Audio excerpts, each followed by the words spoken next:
Yay, snow! Except I've been cooped up for 2 days and I'm ready to get out and do some stuff. Anything. I don't really care. But I figure I may as well go thrifting. So let's go thrifting.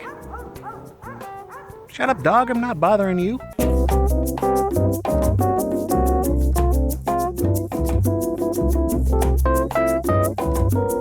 On to the first snow-covered Goodwill, and my lucky rock out front has been covered up by the stuff, so I guess I won't be giving it any offerings today, but hopefully that's alright with the rock. And as soon as I'm inside, I see a couple of Apple computers here. An early Mac Pro. Always kind of wanted one of these, or a G5. I just like the way they look. And an iMac here, which looks like one of the first-gen Intel Core Duo systems, at least according to the specs they have listed on the back. It has a bad display, though, and it's missing peripherals and stuff. $50. $200 for this old Mac Pro, though. You can get one of these with more stuff with it for $150, $100 or less on eBay. Nobody's being fooled by this. I've been back to this store several times since shooting this footage, and this thing is still just sitting there a month later.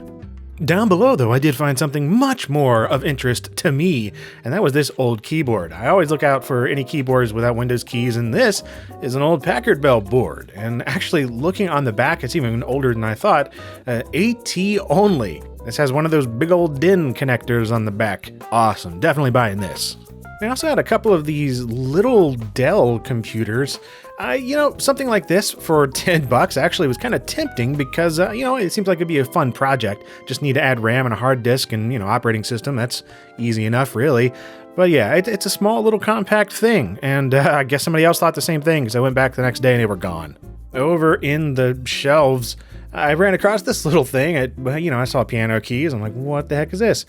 Well, this right here is a Magnus chord organ. I don't know much about it, but it looks pretty nifty to me and had that feeling to it that almost felt like Bakelite. I'm not entirely sure if that's what it was. It's $50 though, and I'm sure someone's going to enjoy this. Over into VHS tapes, and I saw these. It's like wrapped up with a cross on front. I don't know why, but for some reason I found this bizarre and somehow amusing. It's just like, wow, these have to be kept together so much that we're just going to duct tape a cross to it. Over in a glass case, I saw this really cool looking pyramid amplifier. Looks like it's a rack mounted thing. I love those VU meters. There's a Sony disc changer of some kind down there. And then here was a dual turntable. $99 is actually kind of tempting for one of these, assuming it worked. There's no telling if it does, and I don't have time to mess with one right now. Over in electronics, and this little blue guy got my attention real quick. This is a little Panasonic portable cassette deck thing. It had a Paul Hardcastle cassette in there already, but put that right back. And it's just the whole package, outer shell design that had my attention. Look at it, it's blue. It's blue. Blue electronics, I like those. I approve of its existence. Up on the top shelf here, I saw wood grain, and it had a plug. What is this, electric wood grain? Sounds like a 1976 prog rock band, the Electric Wood Grain. Anyway, now this is like a dish warmer kind of thing, platter warmer. I don't know, I don't care, but wood grain, right?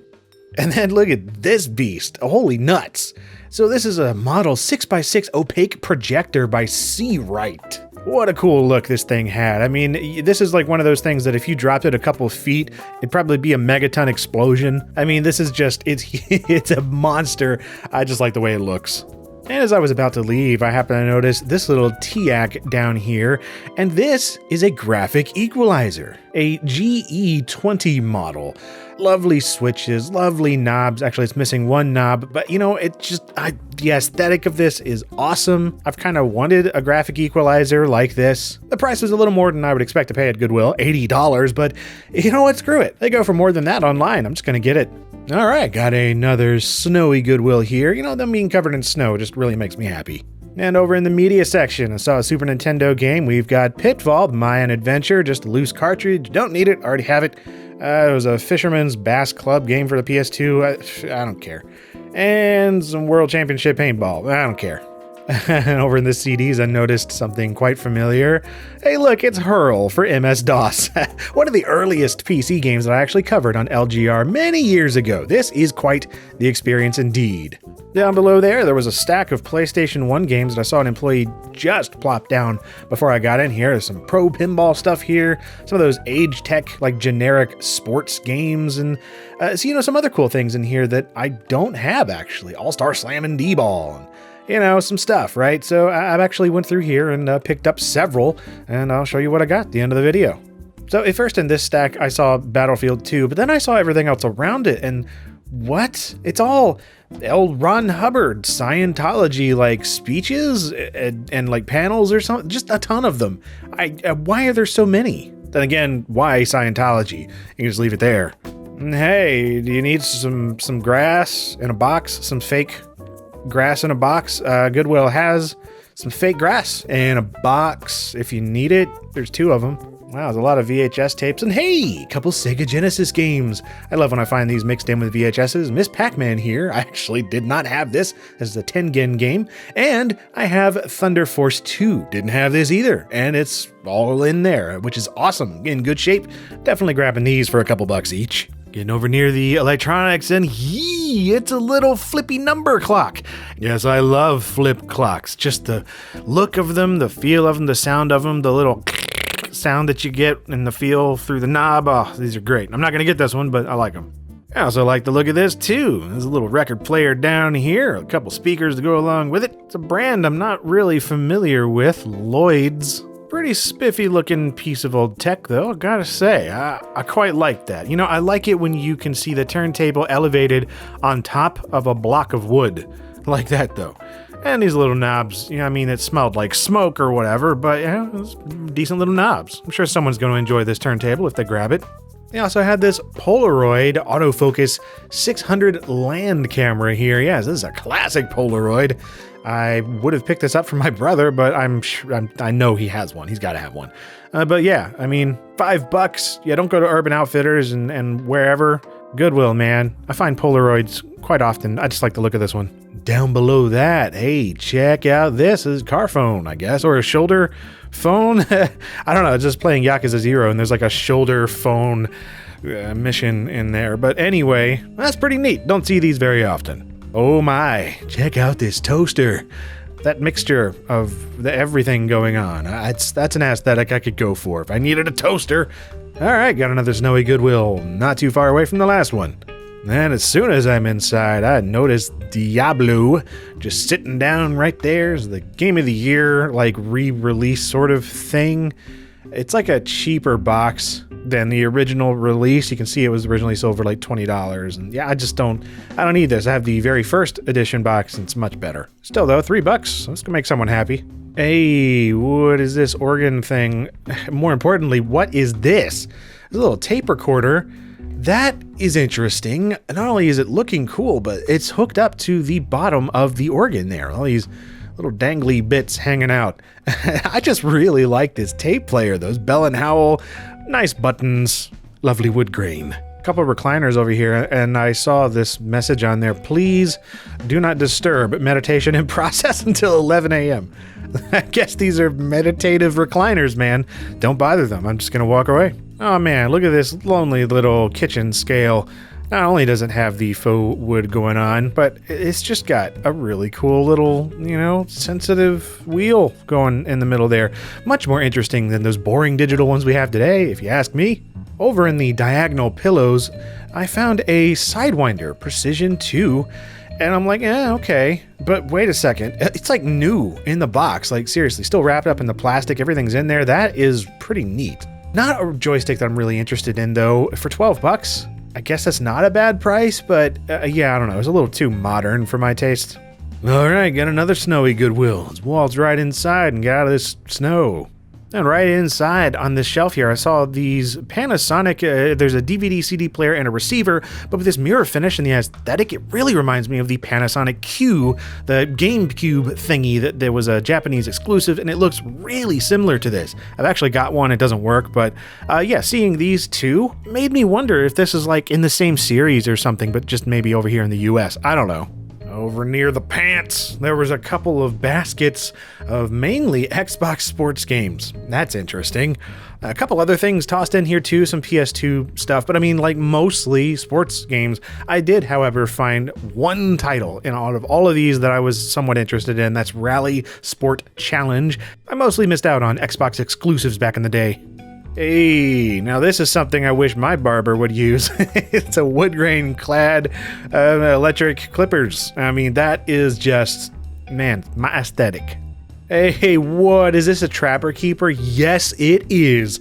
Oh man, this is weird. I was just tweeting about this the day before I found this particular. Holy crap, this is the sleeve that Future City one right there. That's the one I was even tweeting about.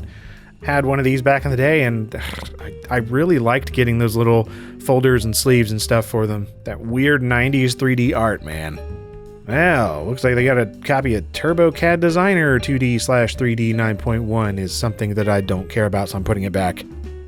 Dude, this book is lit. Cue uproarious laughter. Alright, one more Goodwill. I haven't been to this one in a long time, I just felt like it. In the glass case here, some Tolkien something or other. That was intriguing. And yeah, it's the Lord of the Rings trilogy. Not sure what edition this is, but I mean, it looks neat. Speaking of looking neat, I always liked these things, these word processors with the floppy drives. We used to have a Brother word processor. It wasn't as advanced as this one, though. Over in the puzzles and board games, got to check and saw something here, and yeah, it was just some home design software and some that I'm not necessarily interested in, although this did come with 100 free hours of AOL, and this other one just looks cheap. Now that is a pretty neat looking turntable. I don't know why I'm finding some cool turntables today, but I am. This Magnavox here, and it's got a nice little receiver down below it as well. Lovely switches, lovely knobs, or at least there used to be a knob there for the radio, but yeah, man, something about these, I could just look at them forever. And then just over here, I happened to run across this Apple Studio monitor. Not sure if this is the 17-inch or the 20-inch or whatever, but $25. I mean, if it works, is not a bad deal, I guess. Just not my kind of thing. This is my kind of thing. This is an old RCA tape recorder, a reel-to-reel, and it's very simple in terms of features and whatnot, but man, it just has a look to it that I really quite like. Just something about the molding of the plastic, the old RCA logo, that red button, I just kind of like it all. Over to the left of you here is this little speaker by The Voice of Music, and that's something that, oh crap, whoa, almost dropped the plastic on the reel-to-reel over there. But anyway, yeah, this little box speaker, it looks like it probably went to some sort of larger device, perhaps a reel-to-reel or record player or something like that. And oh, hey, look, there's another little Polaroid. Pronto, land camera. What a nifty little design. And just as I was about to leave, I stumbled across this thing, Norelco. Well, I thought it was maybe a razor, but then I saw these buttons and audio things. I'm like, what is this? Turns out it is a little tiny audio cassette recorder, I guess for like dictation. And this, man, that's super cool. Even if it doesn't work, such a compact little design. It feels very satisfying to hold. And that is all for this episode of LGR Thrifts. Got a TIAC graphic equalizer, an old Packard Bell keyboard, that little Norelco tape recorder, some video games, PlayStation 1, Xbox, Sega Genesis. Yeah, not a bad little haul for being the middle of winter when there's normally not a lot going on, but yeah, it pays to keep looking even in the snow. And yes, you guys are keeping on looking too, it seems, as you keep sending me more finds of yours. Thank you very much for doing so, as it makes me proud and yet envious. You found some insanely cool stuff this time around, so keep those coming. And there's going to be, of course, more LGR thrifts in the future as I can make them and get enough content to do so and all that stuff. So yes, thank you very much for watching this episode of LGR.